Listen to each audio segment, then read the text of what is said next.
Birds of Prey is back and better than ever, and I'm gonna tell you why. What is up, Earth's mightiest subscribers? It's Blerd without fear. Welcome back to the channel. We're gonna be talking about Birds of Prey #1, written by Kelly Thompson, with art by Leonardo Romero and color by Jordi Belair. Birds of Prey is one of those weird comics that I remember loving as a kid when I was growing up, especially as a teenager. You're reading Birds of Prey, which I think back in the day when I started out, it was still Chuck Dixon on the book, right around 2003. Still a good ways before the New 52 came into full swing. Gail Simone jumped on the book, and I just fell in love with it even more than I did with the Chuck Dixon run on it, which, to be fair, Chuck Dixon's run on Birds of Prey was great.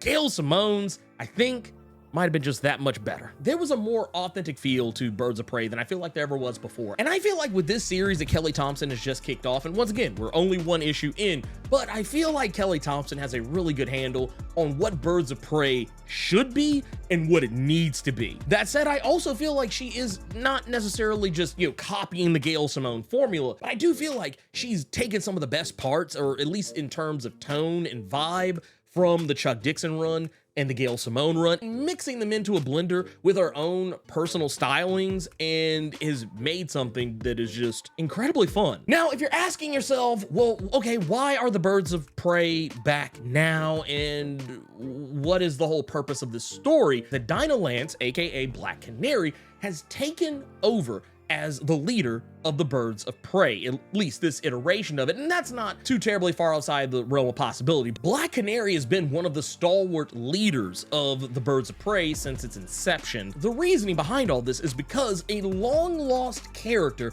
from the New Earth continuity of DC Comics has made their triumphant, or maybe not so triumphant, return. None other than Cynthia Lance, aka Sin. For those unfamiliar, Sin is a character that Black Canary first encountered in Birds of Prey Volume 1, number 92, back in 2003. This was all a part of this story arc where Black Canary and Lady Shiva, who, for those unfamiliar, Lady Shiva is considered the deadliest fighter in all of DC Comics. And yes, even better than Batman. Just accept that. Black Canary and Lady Shiva had come up with a deal where for 1 year, Lady Shiva would take Black Canary's place on the Birds of Prey and become what was later referred to as the Jade Canary. She would operate with the Birds of Prey, working alongside Huntress and Batgirl and so on and so forth, and that was her job for a year,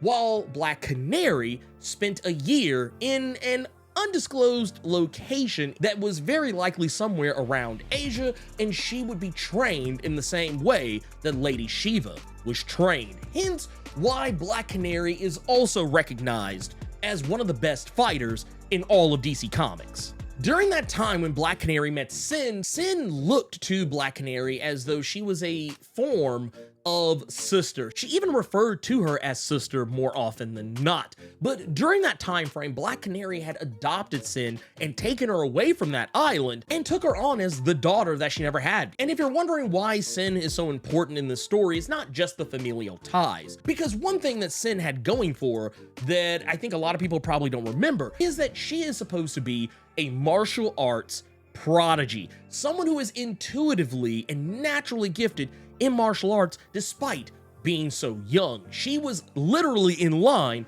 to become the next Lady Shiva, and was already, as Harley Quinn so eloquently points out in this series, trained to be a ninja before she was even 10 years old. She was so important to the martial arts world of DC Comics that the League of Assassins on more than one occasion tried to kidnap her and bring her back into their ranks because she was viewed as a form of martial arts messiah. And by hook or by crook, just about every powerful martial artist in the DC Comics universe wanted to get to her, to the point that Dinah had to hide Sin away, and that is very likely largely responsible for why we never really saw Sin after the Birds of Prey number 109 issue back in 2007. It wouldn't be until this issue that we see Sin for the first time in the Prime Earth continuity of DC Comics. When she's brought up in this issue, it's referred to that she's in some form of danger, and that we find out at the very end of this issue that she is, for whatever reason, trapped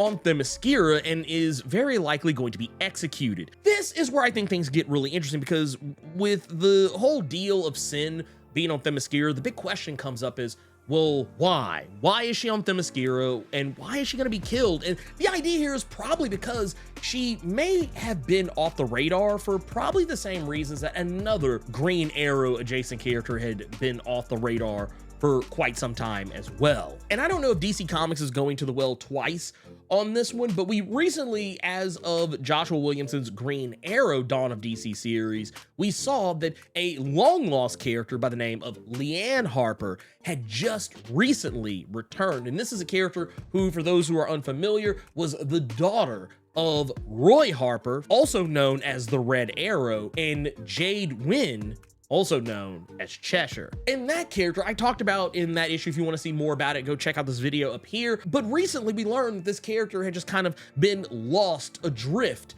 in the world of DC Comics and was just, going about her life, living on the streets, and then eventually you ended up working with Catwoman and being trained in the ways of being a cat burglar, which she was already trained in the ways of martial arts by her mother Cheshire at a very early age. We learned later that, oh, here she is and she's back now. Well, they're doing something kind of similar here with Sin, I think. I feel like Sin, probably while she was in seclusion, learned more about her martial arts capabilities, and whether or not she turned in a different direction is another story, or maybe someone did get to her, like maybe a League of Assassins of some sort.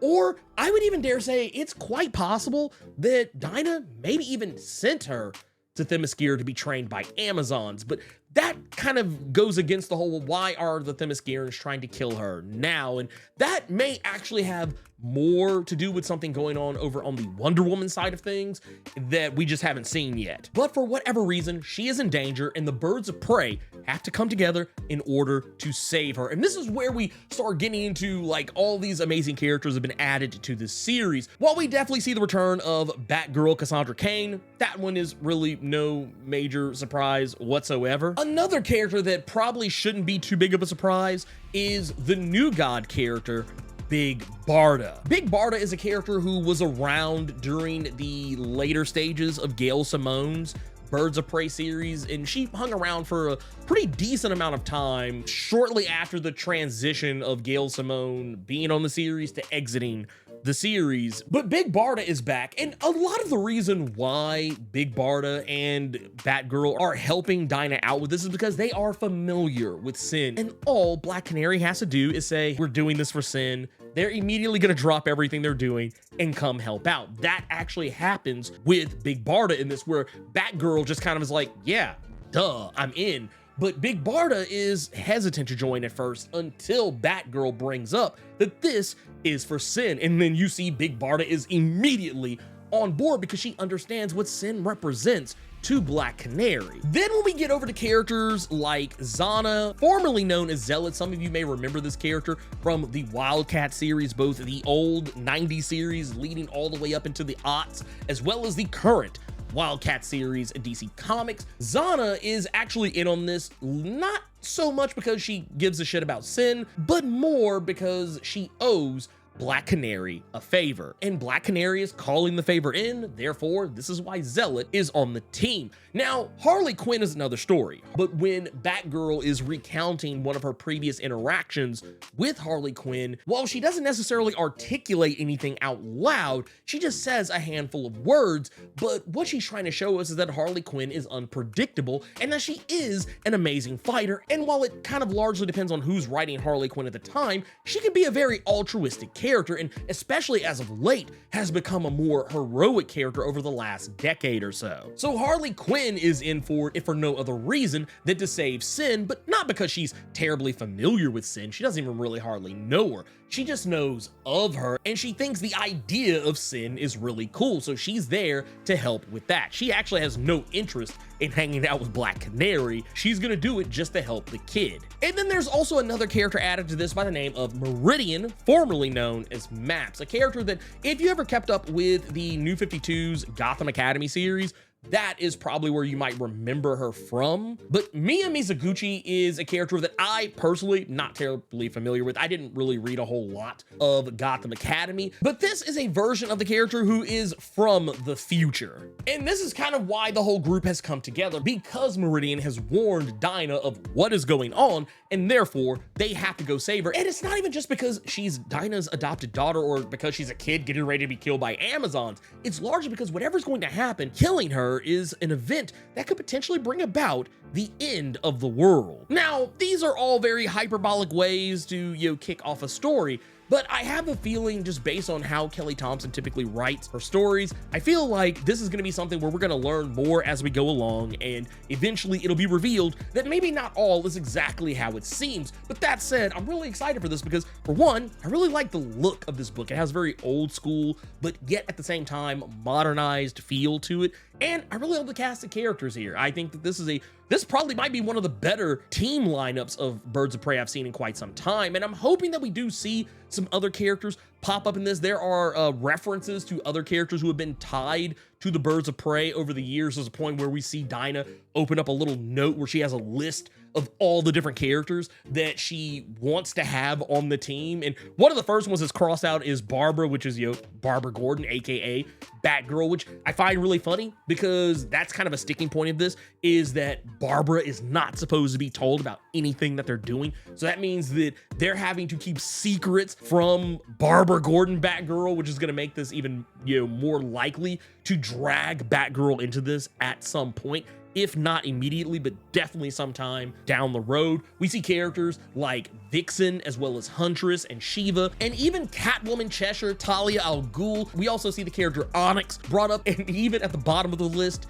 characters like Fire and Ice, who just recently made their return to DC Comics, and even other characters like Zatanna. And there's another name you can't see because Dinah's thumb is over it. While some people may think that, that might be Black Adam, that is actually Black Alice, a character that I don't know if we've seen in DC Comics in quite some time. With the addition of characters like Big Barda, I feel like maybe we might see the return of what I feel is kind of a 90s fan favorite character, like a cult fan favorite character. The New God Knockout was a character that was, I don't want to say problematic, but she was one of those characters you knew that she was put there strictly for TNA purposes. But yeah, she's probably gonna come back at some point. We'll probably see the return of some other Birds of Prey favorites. And yeah, I'm loving the series so far. It's just one issue in, but it's still already showing a lot of promise. But anyway, if you enjoyed this video, do the YouTube thing, like, share, comment, subscribe, and make sure you tap that notification bell because I put out new videos throughout the week, plus live stream every Saturday. Hit that bell button and you won't miss any of it. Thank you so much for taking the time to watch this video, and until next time, let me know what you thought about Birds of Prey #1. Keep it plus ultra and sound off in the comments.